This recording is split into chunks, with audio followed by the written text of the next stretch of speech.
Cyber space की एक खास बात है, ये दुनिया में हर जगह है और सीमाएं या पाबंदियां इसको नहीं रोक सकती।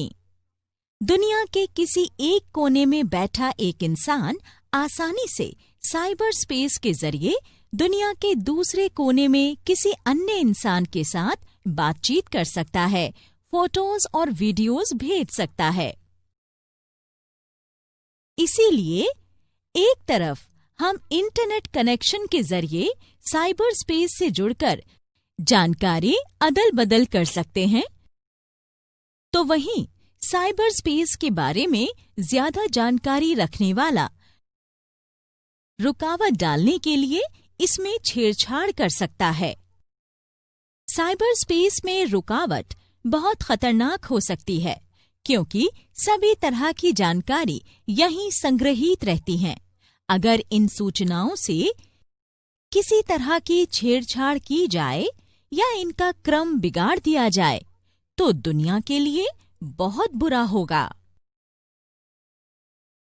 इससे जानकारी का नुकसान होगा, ऑर्गेनाइजेशन से चोरी किए गए डेटा से व्यापार के बंद होने का डर रहेगा और साथ ही इससे राजनीति में भी अस्थिरता आएगी।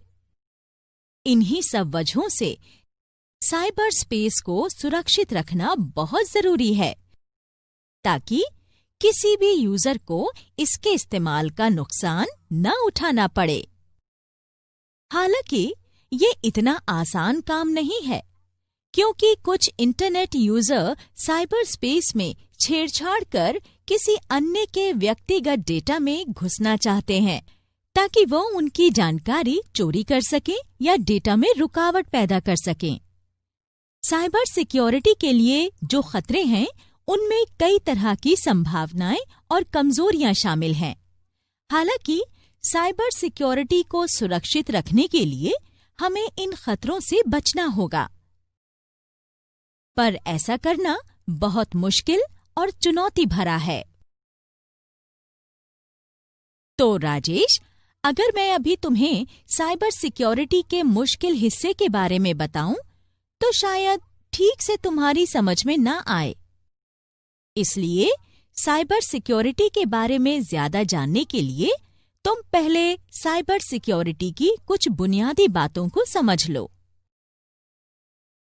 ठीक है नंदिता मैम, तो मुझे साइबर सिक्योरिटी की बुनियादी बातों के बारे में और जानकारी दीजिए।